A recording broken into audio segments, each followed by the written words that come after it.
اعوذ باللہ من الشیطان الرجیم بسم اللہ الرحمن الرحیم۔ اللہ تبارک و تعالیٰ کے فضل اور توفیق سے آج 15ویں سپارے کا اور سورۃ بنی اسرائیل کا آغاز کیا جا رہا ہے۔ قرآن پاک کے 15ویں سپارے کی سب سے پہلی صورت ہے سورۃ بنی اسرائیل، اور یہ ہجرت سے پہلے مکہ المکرمہ میں نبی کریم علیہ الصلوۃ والسلام پر نازل ہوئی، اس لیے اس کا شمار مکی صورتوں میں ہوتا ہے۔ یہ سورۃ بنی اسرائیل ہے اور یہ مکی صورت ہے، اور اس میں 12 رکوع ہیں اور 111 آیات بینات ہیں، اور اس کے شروع میں اللہ پاک نے اپنی پاکی کا بیان فرمایا ہے، اور اس کے بعد نبی کریم علیہ الصلوۃ والسلام کی سیر اور معراج کا تذکرہ فرمایا ہے۔ اللہ تعالیٰ ارشاد فرماتا ہے سبحان الذی، پاک ہے وہ ذات، اسرا جس نے سیر کرائی، بعبدہ اپنے خاص بندے حضرت محمد مصطفیٰ صلی اللہ علیہ وسلم کو، لیلاً رات کے مختصر حصے میں، من المسجد الحرامی مسجد حرام سے لے کر، الی المسجد الاقصی مسجد اقصی کی طرف یا مسجد اقصی تک، الذی بارکنا حولہ وہ مسجد اقصی جس کے چاروں طرف ہماری برکتیں ہی برکتیں ہیں، لنوریہ من آیاتنا تاکہ ہم اپنے پیارے رسول علیہ الصلوۃ والسلام کو اپنی نشانیاں دکھائیں، انہ هو السمیع البصیر، بے شک وہ سننے والا بھی ہے اور دیکھنے والا بھی ہے۔ یہ ہے اس آیت مبارکہ کا لفظی ترجمہ۔ خلاصہ اس کا یہ ہے کہ پاک ہے وہ ذات، یعنی اللہ تعالیٰ کی ذات پاک ہے جس نے راتوں رات کے مختصر حصے میں اپنے پیارے رسول علیہ الصلوۃ والسلام کو مسجد حرام سے لے کر مسجد اقصی تک سیر کرائی، اور پھر وہاں سے اللہ تعالیٰ نے اپنے پیارے محبوب علیہ الصلوۃ والسلام کو معراج کرایا، مسجد اقصی سے لے کر سدرۃ المنتہا تک، اور سدرۃ المنتہا سے لے کر آگے لا مکان تک اللہ نے اپنے محبوب علیہ السلام کو اعراج کرایا تھا۔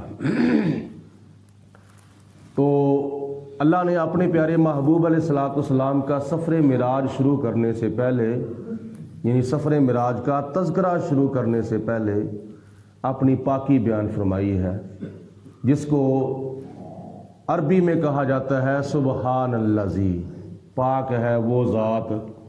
کون سی ذات پاک ہے؟ اللہ پاک ہے۔ تو عربی میں اس کا معنی کیا بنا؟ سبحان اللہ، یعنی اللہ پاک اپنے محبوب علیہ الصلوۃ والسلام کا ذکر شروع کرنے سے پہلے خود کہہ رہا ہے سبحان اللہ۔ نمبر 2، حدیث پاک میں آتا ہے نبی کریم علیہ الصلوۃ والسلام نے ارشاد فرمایا کہ یہ سبحان اللہ یہ فرشتوں کا کلام ہے، فرشتوں کی گفتگو ہے، جنتیوں کی گفتگو ہے، جو شروع سبحان اللہ سے ہوتی ہے اور ختم الحمدللہ پہ ہوتی ہے۔ حضرت ابو ہریرہ رضی اللہ تعالیٰ عنہ ارشاد فرماتے ہیں کہ نبی کریم علیہ الصلوۃ والسلام نے ارشاد فرمایا کہ جو بندہ صبح بیدار ہونے سے لے کر رات کو سونے تک پورے دن میں 100 مرتبہ سبحان اللہ سبحان اللہ سبحان اللہ کہتا ہے تو اللہ تعالیٰ اس کے گناہ معاف فرما دیتا ہے۔ یہ سبحان اللہ کہنے کی برکت ہے۔ نمبر 2، اس کے علاوہ جو ایک مرتبہ سبحان اللہ کہتا ہے، اللہ تعالیٰ اس کے نامہ اعمال کے اندر